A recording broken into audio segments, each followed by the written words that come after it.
Hi guys, welcome to the third lesson in my drum set fundamentals course. In this lesson, we're going to learn a little bit more about hand technique, exactly how to hold the sticks, things you should do, things you should avoid, learn some new notes, learn some new fills, and really change up the sound of the grooves. Let's get going. Okay, so here we go. Although there's many different ways to hold the stick, some things will remain constant throughout different grips. What I'm going to show you today is a great starting point. If you really take some of the techniques and the ideas that I give you today and really work on them, you'll notice that they'll serve you very well for very, very long into the future. We can always make modifications to the grip, change things here and there, but this is a really good starting point.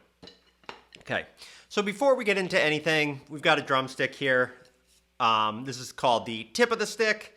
This is where we're going to hold the stick. This is the shoulder of the stick. This is kind of the grip, and this is the butt of the stick. So if you hear me say any of those things, that's what I mean. The two main ways that you'll see people playing drums visually is going to be through holding the sticks either in matched grip like this. We call it matched grip because the right hand is matched with the left hand. They're both holding the stick the same way. Another way to hold the stick is traditional grip, which I also use. That's where the left hand is holding the stick in this manner, but we're not going to learn that per se today. I just wanted to let you know, so if you see some people holding the sticks like this or some people holding them like this, both totally valid ways to play. For right now, we're going to start you off in matched grip. All right, so what I like to do is just hold onto the stick like this. We're not going to hold it with a death grip like this, but what we'd like to do, if you could look here in this camera here, we'll take our hand and we'll put this part of the stick butt end, a little closer to the butt end than the tip, right in our hand there. Our thumb is going to be on one side of the stick. On the opposite side of the stick is going to be our index finger. For right now, you could put it in that first fold of your index finger, although if it's more comfortable in that second fold, that's totally fine too. But if we put that there or there, I would try and keep it in the first fold, but if it slips every once in a while, not a big deal. Then we're going to just wrap the rest of our fingers around the stick, and we want to make sure that this part of the stick, the butt end of the stick, lays on this fleshy part of our hand, this fatty, fleshy part of our palm, okay? We don't want it all the way here. We don't want it all the way out here. Right here is a good starting point. Sometimes we'll play like this. Sometimes we'll play a little more out like that. But right now, try and aim for the middle, okay? Then we're going to turn our hands over. I want you to try and keep your hand completely flat for now. When I say flat, I mean parallel to the ceiling and the floor. So if you hear me say hands flat, that's what I mean. All right, so we're going to do that, and we're going to try and match it exactly the same, matched grip, with our left hand, okay? So both of our sticks are looking pretty much symmetrical. We don't want one hand like this, or different like that. We want them to look fairly symmetrical. If you're doing this in a mirror or in a camera, even better. Okay, so that's the basics of holding the stick. We don't want to crush it. We don't want to be too loose, but it's better to be a little loose than a little tight. One thing I'd like to point out, which is very important, you want to make sure when you're holding the stick, do you see this gap here, this little airflow thing? We want to keep that open. We want that gap open. We don't want it closed like this, okay? I don't care if it's more comfortable for right now. Keep it open. There's a few reasons for that, but if you're closing it, it'll lead to not just bad technique, but it can lead to injuries. The main thing I want you to avoid is injury. We want to keep you playing for a long time. So we want to avoid anything that's going to really mess up your hands, your fingers. We don't want any carpal tunnel, tennis elbow, or anything like that. All right, so hands to the side. Bring our hands up, grab the sticks like this. We don't want our elbows out like this. We don't want this kind of chicken wing thing. Naturally to the side, relax like this. You'll notice I'm not playing on an actual drum. I'm playing on this guy, which is called a practice pad. It's just a little quieter, and it really helps with technique. We can focus on technique rather than the sound for right now. It feels pretty similar to a drum, a little more bouncy, but still feels pretty similar to a drum. One thing I'd like to mention, depending on what sticks you're using, sometimes you may choke back a little more or choke up a little more. If you're using Vic Firth sticks, which I recommend for playing drums a lot of the time, these are 5As right here. You'll notice that the Vic Firth logo has a little flag on it. That's a great place to aim for your thumb. Okay, so if you're wondering, am I choking up too far? Am I choking up too little? Try and keep your thumb on the flag. So if you hear me say thumb on the flag, that's also what I mean. All right. I'm just using these sticks right here. These are a little heavier. These are concert sticks, but they will help exaggerate the motions, and I think they show up a little bit better on camera. So that's why I'm using them, so you can kind of see what I'm doing a little better. All right, let's start out with this really simple exercise. We're going to take our right hand, we're going to play 4 hits with our right hand, 4 hits with our left hand. 4 with our left, 4 with our right. You don't even need to count 1 and 2 and or 1, 2, 3, 4, but just 4 hits with our right stick and 4 hits with our left. 1, 2, here we go.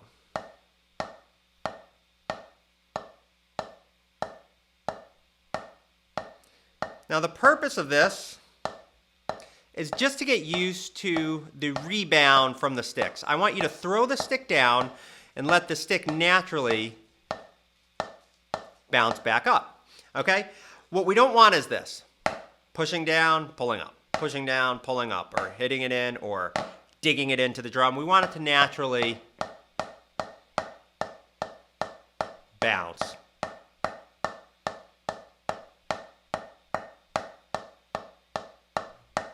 Nice and relaxed.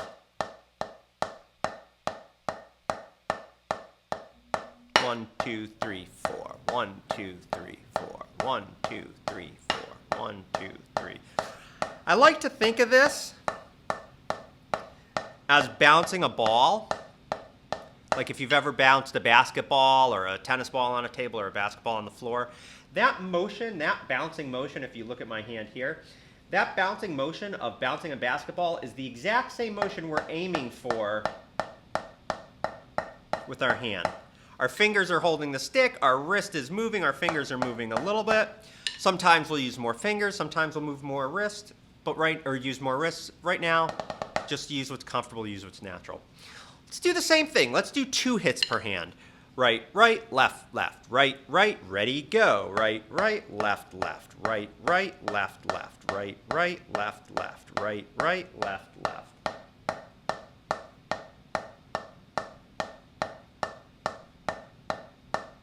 Just my right hand so you can see the motion. Just my left hand so you can see the motion.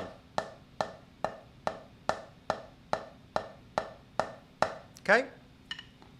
So that's the basics of holding the stick and throwing the stick down, letting it rebound. That word, rebound, is very important. We want rebound from the drum. Whether we're playing on a floor tom, a snare drum, a high tom, a cymbal, we want to use rebound to our advantage.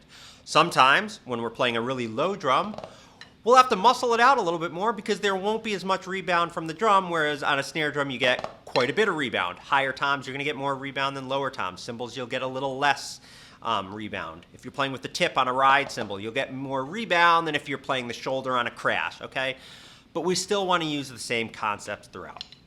Okay, now let's play some actual exercises.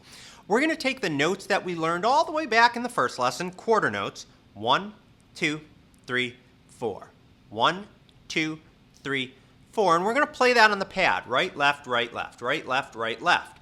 Alternating. A single hit, a single stroke per hand. 1, 2, 3, 4. Right, left, left. We're going to play that for 4 measures. Then, for another 4 measures, we're going to play eighth notes. 1 and 2 and 3 and 4 and. They're going to be twice as fast because they're smaller notes, but we're still going to be playing right, left, right, left, right, left, right, left. I'm going to tap my foot so you can really hear where the quarter note pulse is. 1, 2, 3, 4, although I'll probably forget to keep doing it. Let's do it together. We're going to go about this speed. 1, 2, ready, go. 1, 2, 3, 4. 1, 2, 3, 4. Right, left, right, left, right, left. Eighth notes. 1 and 2 and 3 and 4 and 1 and 2 and 3 and 4 and right, left, right, left, right, left, right, left, right, left, right. One more time. Quarters. I already forgot to tap my foot. but you get the idea. 1, 2, 3, eighth notes.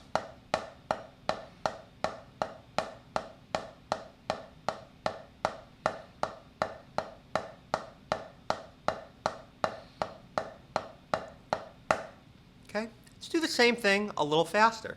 Stay relaxed. 1, 2, quarter notes. 1, 2, 3, 4. 1, 2, 3, 4. 1, 2, 3, 4. 1, 2, 3, eighth notes. 1 and 2 and 3 and 4 and 1 and 2 and 3 and 4 and 1 and 2 and 3 and quarter. Make sure you're playing along and counting. Eighth.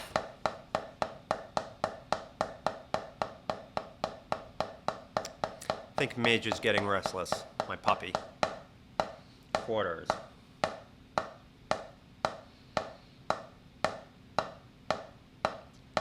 Eighth.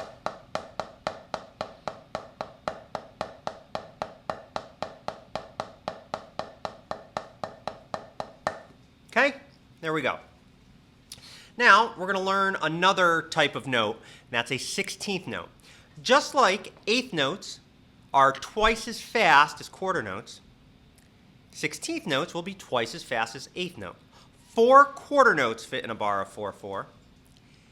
8 eighth notes fit in a bar of 4/4, or 16 16th notes fit in a bar of 4/4, or in a bar of 4 when we count to 4. So quarters, eighths, 16th. 16th, we're going to count a little differently than eighth notes. Just like we had quarter notes 1, 2, 3, 4, and in between those 1, 2, 3, 4s, we added and 1 and 2 and 3 and 4 and to make eighth notes. We're going to add some other counts in between 1 and the and in the next note. In between 1 and, 2 and 3 and 4 and, we're going to count E. 1 E and, 2 E and, 3 E and, 4 E and. In between and 2, and 3, and 4, and 1, we're going to count the letter the letter A, but we're going to pronounce it 1 E and 2 E and 3 E and 4 E and Let's just click our sticks. Count quarter notes, eighth notes, and 16th notes. 1 bar each. It'll sound like this. 1, 2, 3, 4. 1 and 2 and 3 and 4 and 1 E and 2 E and 3 E and 4 E and 1, 2, 3, 4. 1 and 2 and 3 and 4 and 1 E and 2 E and 3 E and 4 E and. Now, let's try and play that. Here we go. 1, 2, 3, 4. Eighth. 1 and 2 and 3 and 4. 16th. 1 E and 2 E and 3 E and 4 E and 1, 2, 3, 4. 1 and 2 and 3 and 4 and 1 E and 2 E and 3 E and 4 E and 1, 2, 3, 4. 1 and 2 and 3 and 4 and 1 E and 2 E and 3 E and 4 E and boom. Let's go a little faster. I'm just going to do it a few times. I'm going to do it 2 bars each. 1, 2, here we go. 1, 2, 3, 4. 1, 2, 3. Eighth notes. 16th notes. Quarter, 2, 3, 4. 1, 2, 3. Eighth notes. 2 and 3 and 4 and 1 and 2 and 3 and 16th. 1 E and 2 E and 3 and 4 E and 1 E and 2 E and 3 and. It's important to practice just counting when you're walking around during the day. 1 E and 2 E and. Doesn't matter if you look like a crazy psycho. Count so you can count 1, 2, 3, 4, 1 and 2 and 3 and 4 and 1 and a 2 and a 3 and a 4 and a 1 and a 2 and a 3 and a 4 and a 1 and a 2 and a 3 and a 4 and a 1 and a 2 and a 3 and a 4 and a 1. We want to be able to count those super fast and get it nice, clear, and consistent. All right, so we're going to take this to the drum set, but before we do, just a couple words of advice. One, stay relaxed. It's more important that you play accurately than you play fast. Okay, speed will come, but play slowly, accurately. Make sure you're not spacing out too much, spacing out too little. Make sure the pulse, 1, 2, 3, 4, remains constant whether you're playing quarter notes, eighth notes, or 16th notes. Secondly, utilize rebound. We don't want to muscle it out like that for right now. We want the sticks to bounce back. You'll be able to play faster and more relaxed if you let the sticks do the work and bounce like that. Again, if the stick goes a little further this way or a little further that way, that's okay. Try and hold on to it. Not crazy tight, but hold on to it. We can play in the first fold, in the second fold, however you like for right now. Finally, even though you're just playing the pad, I don't think you could see it, you cannot, but even though we're just playing the pad, make sure you're sitting up straight as you would at the drums. Make sure your feet are on the floor, maybe the balls of your feet on the floor. You could lift your heels up as if you're playing the pedals, as if your feet are on the pedals. Don't just put your feet back to the side. Don't be lazy. Don't play like this. I know it's just a practice pad, but we want the skills that we learn on the practice pad to be easily transferable to the drum set. If we're playing in a completely different manner, sitting differently, got our feet all relaxed and stuff like that, it's not going to transfer as easily because we're not preparing ourselves to play on the drum set. We want to prepare as if we're playing the drums, even though it's just one pad in front of us. Keep that in mind, okay? Finally, we want to try and take this technique over to the drum. So it doesn't matter what sound source we're playing on. If we're playing on a drum, a cymbal, we want to use similar technique. There'll be times when we move our hands, when our hands are not flat, when we're maybe playing the ride cymbal, for example, or playing open-handed, maybe a ride cymbal on the left side. But for the most part, we want to use that now. It's not bad, it's not wrong to change the technique. There's going to be times when we want to change the technique to adapt with what we're playing. But the main thing is to be aware of what you're doing. If you're changing your hands a little bit, be vigilant and be aware that, okay, my hand is less flat. My hand is more turned now. I'm using less rebound. If you're aware of what you're doing, that will serve you much better in the long run. Okay, so let's take this. We're going to take this same exercise, quarter, eighth, 16th, to the drums. Let's go. Hey guys, now that we've got a little bit better grasp on hand technique, let's apply it to the drum kit. Okay, just like I was on the pad, I'm going to take the sticks, same exact grip. I'm using Vic Firth 5As here. These happen to be double glazed. They feel nice on my hands. Thumb on the flag, index finger across, using rebound. This is what we're going to do. Same exact thing we played on the pad. 1, 2, 3, 4. 1 and 2 and 3 and 4. 1 and a 2 and a 3 and a 4. Yeah. We're going to play it on the snare drum. I'm going to keep time with my hi-hat foot so you can hear where the quarter note is. You do not need to do that right away, although feel free to try. Sound like this. 1, 2, ready, go. Quarters.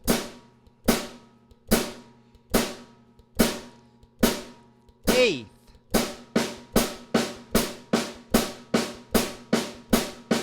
16th.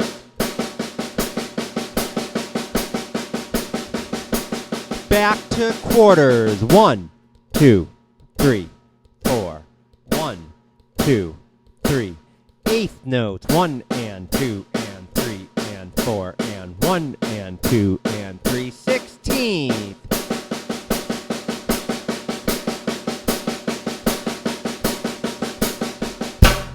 Okay. You notice my technique is the same as it was on the pad. If I move my hand here, the technique is the same. If I go around the drums, the technique is going to be the same. In fact, that's what we're going to do right now. We're going to go from quarter notes. We're going to go a little slower. We're going to play beat 1, always 1, whether it's 1, 1 and, 1 E and a on the snare drum, all of beat 2 on the high tom, all of beat 3 on the middle tom, all of beat 4 on the floor tom. Moving around. We're going to play 2 bars of quarter notes, just like we did, 2 bars of eighth notes, 2 bars of 16th notes, a little slower. 1, 2, here we go. 1, 2, 3, 4. 1, 2, 3, eighth notes.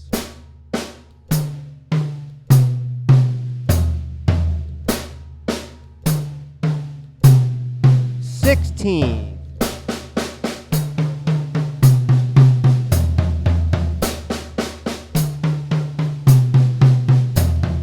Quarters.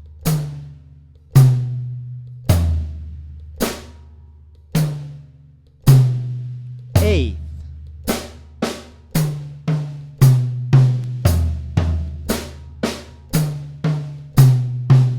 Sixteen.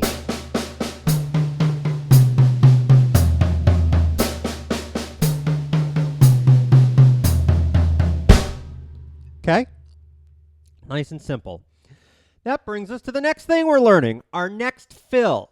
So for fills, we've always been playing eighth notes so far. 1 and 2 and 3 and 4 and moving it around. Same idea. Let's see if you could figure out what I'm doing here, though. Remember, a little hint, 16th notes are twice as fast, or they sound twice as fast than eighth notes, okay? I'm going to play groove number 2, 3 bars, and then a fill. I want to see if you could tell what the fill is.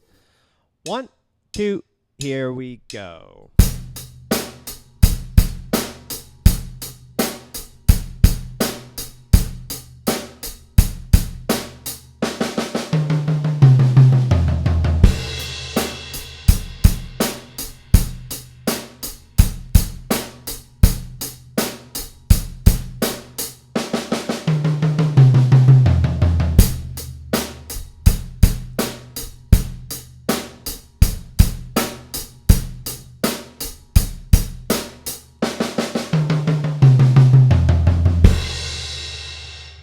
Okay, so what was that fill? It was twice as fast, or sounded twice as fast as the hi-hat. 1 and 2 and 3 and 4 and... Okay, because we were playing 16th notes for the fill. Same idea as the eighth note fill. We're just doubling the notes. Okay.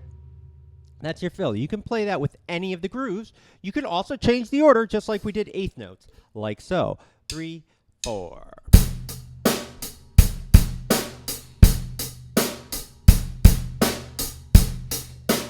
Here's the fill.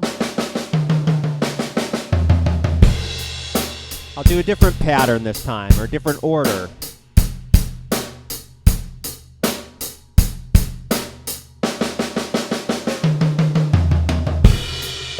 Last one, I'll do an even different one.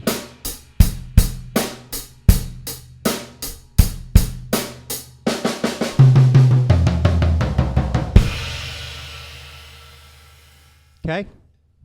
Different sound, but we're playing the same thing on our hands. Last thing I want to show you for today is we're going to take that same groove, but we're going to use a different sound source in our right hand. So our right hand is normally playing the hi-hat with the cymbals closed. 4 and. We can take that, and with the technique we just learned, holding the stick, we can move it anywhere on the kit and play the same thing. 1 and 2 and 3 and 4 and. For this example, we're going to play it on this big guy over here. This is the ride cymbal. The ride cymbal is used kind of like a hi-hat. Sometimes we're going to play the same pattern, except we're playing it on the ride cymbal. Okay? You'll notice I'm still letting the stick bounce. My hand turned to the side a little bit, but it doesn't have to. It could be same technique that you're using everywhere. So this is what I'm going to do. I'm going to play the same groove, groove number 2, and I'm going to play a 16th note fill, 1 and a 2 and a 3 and a 4 and a. But it's going to sound a lot different because I'm going to be on the ride. Okay? This is what it sounds like. 1, 2, 3.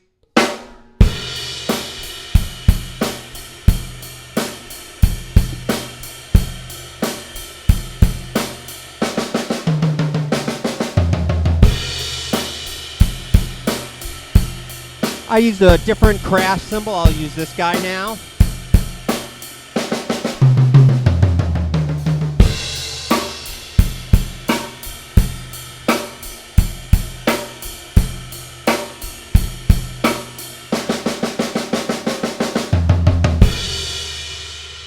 Okay, it gives you a different sound, a different feel, a little more open, a little more live, a little more sparkly. I have no idea what sparkly means, but it's a little more sparkly, apparently. All right, so I'd like you to try and take any of those grooves. We could do groove number 1, groove number 2,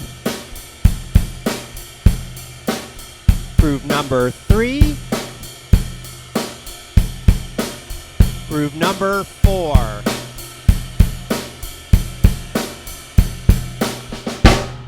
Okay? And just by changing what we hit with our right hand, we can get a drastically different sounding groove. Check this out. I'm going to play that same groove, I'll do groove number 4 this time. But I'm going to play my right hand on a different sound source each time. Watch how much it changes. And feel free to experiment. There's no right or wrong. You can play your right hand on anything you want. Some will sound better than others to you. Some may not. But here we go. This is what it'll sound like. I'll start on the hi-hat. 1, 2.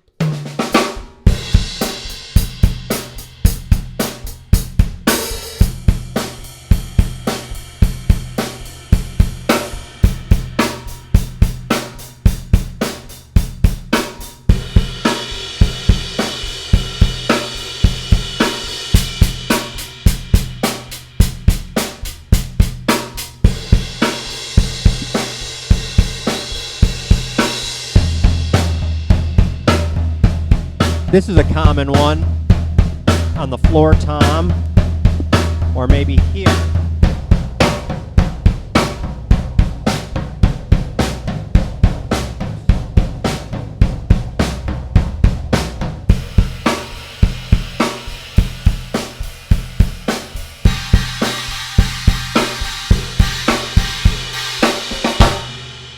Okay, you can move it around however you want.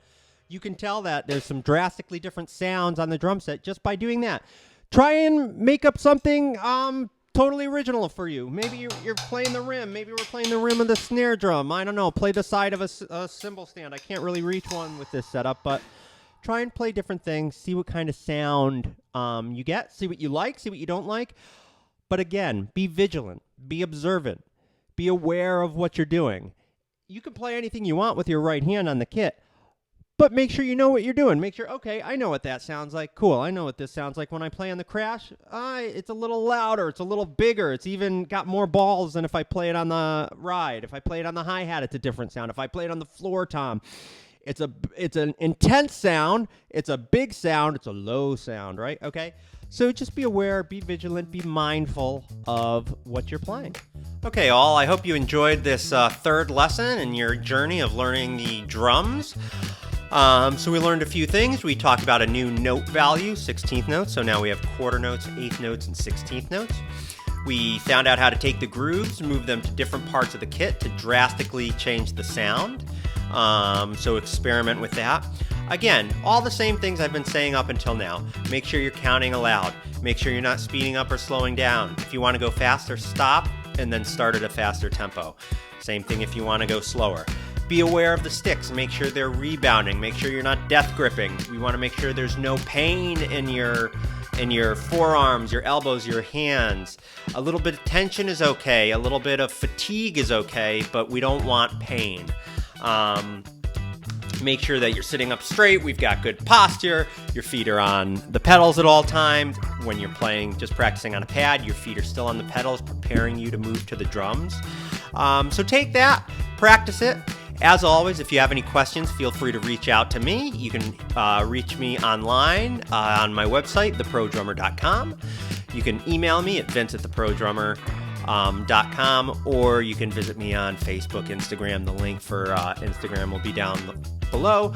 As you know, I do offer one-on-one lessons tailored to your particular needs and experiences.